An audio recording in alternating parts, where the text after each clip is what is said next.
Pernahkah Anda merasakan atau bahkan mengalami saat memulai membangun sebuah bisnis A, ternyata bisnis tersebut tidak bisa bertahan dengan lama. Ya, akhirnya Anda harus beralih ke bisnis B. Saat Anda memulai untuk merintis, ya, bisnis B ini ternyata ujung-ujungnya tidak bisa bertahan lama pula. Kira-kira apa yang belum tepat dalam kita memulai untuk membangun bisnis ini? Ya, nah mungkin Anda sudah ikut seminar, pelatihan, ya training dimanapun Anda pelajari dan Anda sudah menguasai ilmu-ilmu yang luar biasa, sudah Anda mulai terapkan dalam teknik closing, dalam teknik jualan. Namun ternyata lagi-lagi persoalan yang sama hadir. Ternyata bisnis kita tidak bisa bertahan lama dan bahkan tidak bisa bertumbuh dengan baik. Nah, sejatinya apa yang belum tepat dalam diri kita? Nah, mungkin Anda belum menguasai 3 langkah utama dalam memulai membangun bisnis ini. Karena ya ada langkah basic sekali yang harus kita perhatikan saat kita memulai membangun bisnis. Mengapa? Karena sejatinya membangun bisnis itu ibarat kita membangun sebuah gedung menara yang sangat tinggi. Hal utama yang harus kita perhatikan saat membangun gedung menara yang sangat tinggi apanya kira-kira? Ya betul. Yang pertama adalah kita harus kokohkan terlebih dahulu pondasinya. Saat pondasi ini semakin kokoh, semakin kuat, maka semakin mudah gedung kita untuk bisa tumbuh semakin tinggi, semakin tinggi, semakin tinggi lagi. Nah, sama halnya dengan bisnis kita. Jika kita senantiasa fokus untuk membangun gedung kita, bisnis kita semakin tinggi, semakin berkembang, buka cabang di mana-mana. Namun kalau pondasinya belum tertata dengan baik, belum kokoh, belum kuat, kira-kira apa yang terjadi? Bangunan pun akan rubuh. Begitu pula dengan bisnis kita. Lantas apa ini 3 langkah utama dalam memulai membangun bisnis yang menjadikan pondasi bisnis kita semakin kuat, bisa bertahan untuk jangka panjang, dan bahkan bisa kita scale up lebih besar lagi. Inilah yang akan kita kupas bersama-sama dalam sesi materi kita kali ini.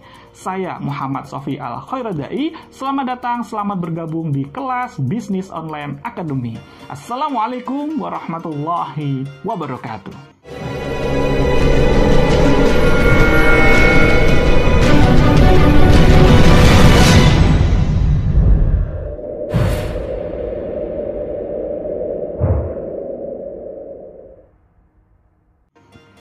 Dalam memulai membangun bisnis, kira-kira apa langkah utama yang harus kita persiapkan terlebih dahulu? Ya, saya yakin ya, kebanyakan dari kita, ya kebanyakan dari Anda, hal utama yang harus diperhatikan ya, dipersiapkan adalah yang pertama adalah modal, yang kedua adalah produknya. Ini biasanya kerap kali orang ya yang ada dalam benak saat memulai membangun bisnis adalah modal dan apa nih produk yang akan kita jual. Namun sejatinya bagi orang-orang ya yang senantiasa paham betul bahwa pondasi ini sangat kuat ya, yang harus kita perhatikan agar nanti bisnis kita bisa bertahan dengan jangka panjang, maka sejatinya hal yang dipersiapkan bukan modalnya dulu. Hal yang harus dipersiapkan bukan produknya dulu, tapi apanya? Tapi diperhatikan adalah marketnya terlebih dahulu. Dengan kita memahami market, menyadari bahwa market ini adalah hal yang sangat penting sekali, hal utama sebelum kita menentukan produk dan kita memikirkan modal ya. Karena sejatinya kita pun bisa melakukan bisnis tanpa modal. Ini akan kita kupas bersama-sama di sesi materi kita kali ini. Jadi hal utama yang harus kita perhatikan adalah tentang market kita. Dengan kita memahami market kita akan semakin paham siapa target market kita. Apa kira-kira yang dibutuhkan oleh market kita? Ya, solusi apa yang sedang mereka harapkan dari persoalan mereka. Dan tentunya dengan kita memahami solusi ini, kita lebih dalam lagi, semakin deep kepada market kita tahu apa persoalan yang mereka hadapi selama ini. Dan semakin kita dekat lagi dengan target market kita, mengetahui tentang persoalan-persoalan yang dihadapi oleh market kita semakin tahu ya bahwa ternyata produk apa nih yang bisa menjadikan solusi bagi mereka. Dan kita akan semakin tahu produk apa yang kebutuhannya sangat banyak ya, diinginkan oleh market yang sangat banyak, namun persediaannya di pasaran masih sangat minim. Nah, ini tentunya jika kita ambil ya, ini bisa menjawab solusi dari semua persoalan dari market kita, bisnis kita akan semakin boom, semakin melejit di luar sana. Dan tentunya kita pun akan bisa ya menjangkau ke market lebih dalam lagi, dan kita tahu ya produk apa yang kira-kira bisa ya repeat ordernya itu cukup tinggi. Nah, sehingga kita akan lebih tepat untuk menentukan produk. Nah, ternyata hal ini juga selaras dengan salah satu sahabat yang sangat kaya raya yang sukses dari segi berdagangnya di zaman Rasulullah. Sahabat siapakah beliau? Beliau adalah Abdurrahman bin Auf. Hal pertama yang harus diperhatikan oleh Abdurrahman bin Auf bukan modalnya, bukan produknya. Produk nomor sekian, ya. Namun hal yang mereka cari, hal yang dibutuhkan oleh Abdurrahman bin Auf adalah di mana pasar, di mana marketnya. Dia cari tahu terlebih dahulu, dia gali kebutuhan dari marketnya, barulah dia cari produknya. Maka langkah pertama ya adalah kita perhatikan market kita terlebih dahulu. Setelah kita benar-benar memahami market kita, maka kita akan mengetahui produk apa yang tepat untuk market kita. Dan berbicara tentang produk ini ada dua hal utama yang harus kita perhatikan. Ya tentunya saat kita ya mempersiapkan produk ini mungkin ada yang memiliki modal, di sisi lain ada pula yang belum memiliki modal. Bagi yang memiliki modal, silahkan sahabat-sahabat bisa untuk memulai untuk memproduksi sendiri. Namun tentunya ada resiko. Saat kita membangun produksi sendiri, yang terjadi adalah kita harus membutuhkan riset yang cukup lama sekali, perizinan, legalitas, dan lain sebagainya. Nah, bisa juga sahabat-sahabat tidak perlu produksi sendiri, namun bisa menjadi distributor, bisa menjadi supplier utama. Ini bagi orang-orang yang memiliki modal. Nah, bagaimana bagi orang-orang yang ingin yang memiliki sebuah produk, namun belum memiliki modal? Nah, bagi sahabat-sahabat yang belum memiliki modal, langkah utamanya adalah silakan sahabat-sahabat semuanya cari setelah mengetahui produknya adalah untuk bisa menjadi dropshippernya terlebih dahulu tanpa kita menyetok. Atau sahabat-sahabat pula bisa menjadi reseller. Atau bagi yang punya modal sedikit, ya belum cukup besar, modalnya masih sedikit, sahabat-sahabat juga bisa menjadi agen terlebih dahulu. Nah, setelah kita mengetahui tadi, ternyata market ini sangat penting sekali, ya, lebih utama dibandingkan dengan produk. Lantas bagaimana jika saya sudah memiliki produk terlebih dahulu, ya, baru saya mencari market. Akhirnya saya harus memikirkan ulang berkali-kali lipat bagaimana caranya agar market ini mau menerima produk kita. Bisa nggak kira-kira? Bisa, namun butuh effort yang sangat luar biasa dan inilah yang terjadi. Yang akhirnya, ya, bisnis kita tidak bertahan untuk jangka panjang. Nah, ini nanti akan kita kupas di sesi materi lainnya. Bagaimana jika kita sudah memiliki produk agar market kita ya bisa menerima produk kita dan mau membeli produk kita. Setelah kita tadi memahami ternyata target market itu jauh lebih penting dibandingkan dengan produk, dibandingkan dengan modal dan lain sebagainya, maka tibalah waktunya kita masuk di bahasan utama kita, yakni membahas tentang 3 langkah utama dalam memulai membangun bisnis. Langkah yang pertama adalah kita harus memahami tentang PMF. Apa itu PMF ya? PMF itu adalah product market fit ya. Dari product market fit ini kita akan melakukan sebuah riset. Apakah benar produk yang kita tentukan itu benar-benar ya sesuai dengan kebutuhan dari target market kita? Apakah benar produk kita sesuai menjawab ya persoalan dari target market kita? Apakah benar produk kita benar-benar bisa laku di ya target market kita? Intinya adalah bukan tentang kata kita, karena kalau kita yang memiliki produknya tentunya itu tidak objektif, tapi yang benar-benar menurut kata dari market kita. Nah, pertanyaannya adalah bagaimana cara melakukan risetnya? Yang pertama adalah kita lakukan benchmark ya. Kita cari tahu siapa market leader yang menjadikan ya barometer utama kita terkait dengan produk kita yang sangat terkenal di pasaran. Kita tiru mereka, kita jadikan role model ya, kita amati, tiru, modifikasi. Ya, kita lakukan riset kepada mereka. Oh, ternyata ya ini benar-benar laku nih produknya. Yang akhirnya kita coba modifikasi dengan produk kita. Nah, langkah yang kedua adalah kita bisa melakukan survei kompetitor. Ataupun sahabat-sahabat bisa melakukan langkah yang ketiga.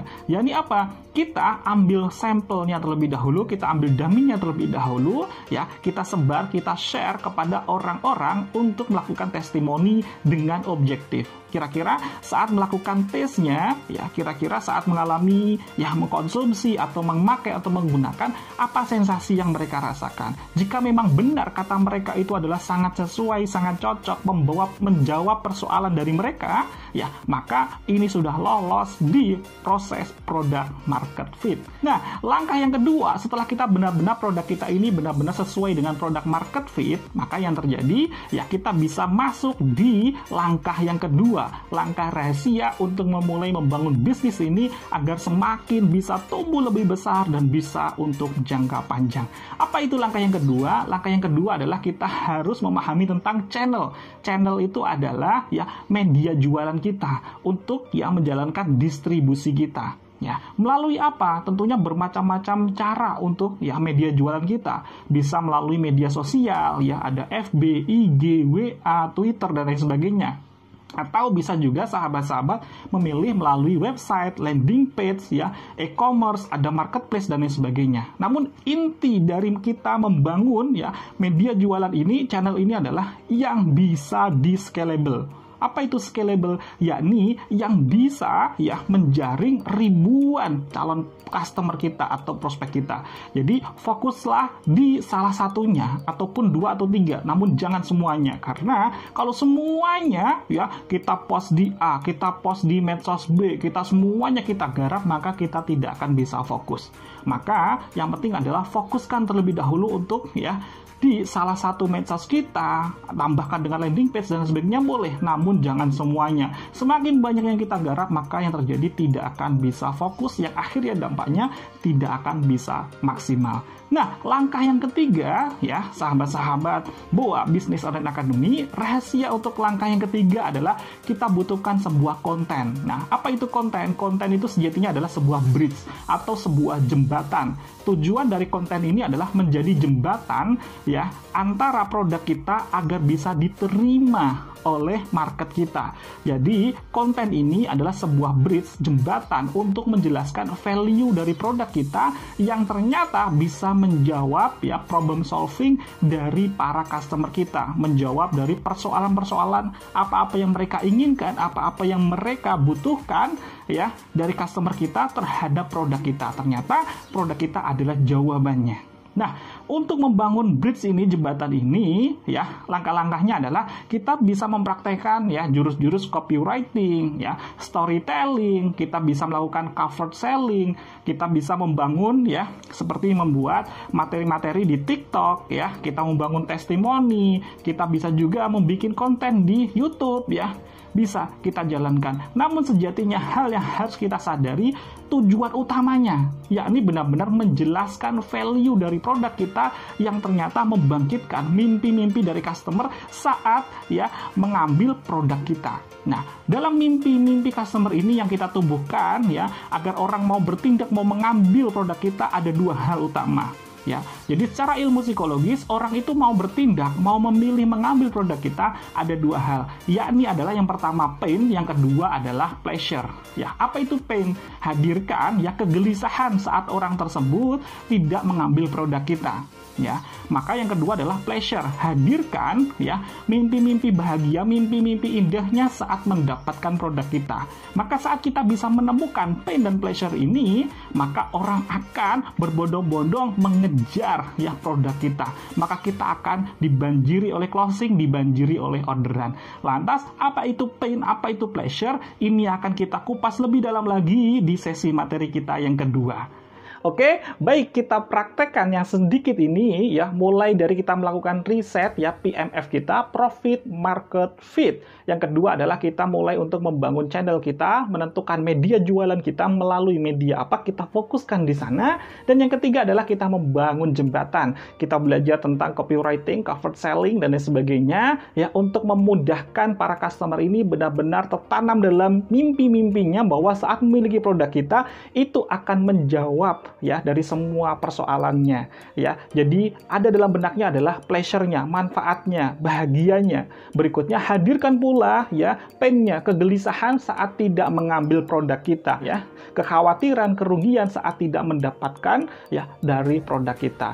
maka insya Allah bisnis kita akan semakin bertumbuh lebih besar lagi. Keputusan sepenuhnya ada di tangan Anda. Apakah Anda, bisnis Anda ingin biasa-biasa saja seperti ini, atau justru Anda ingin berubah dan ingin semakin terus bertumbuh, ya bisnis Anda menjadi semakin besar lagi, semakin berjaya lagi. Kita bersama-sama ya untuk belajar bersama-sama, kita praktekkan bersama-sama untuk growing together ya, tumbuh bersama-sama. Jika Anda sepakat dengan opsi yang kedua ini, mari silahkan praktekkan bersama-sama dan simak terus materi-materi Bisnis Online Academy selanjutnya.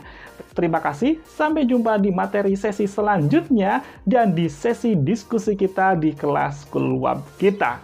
Wassalamualaikum warahmatullahi wabarakatuh. Saya Muhammad Sofi Al-Khairadai, mentor Bisnis Online Academy.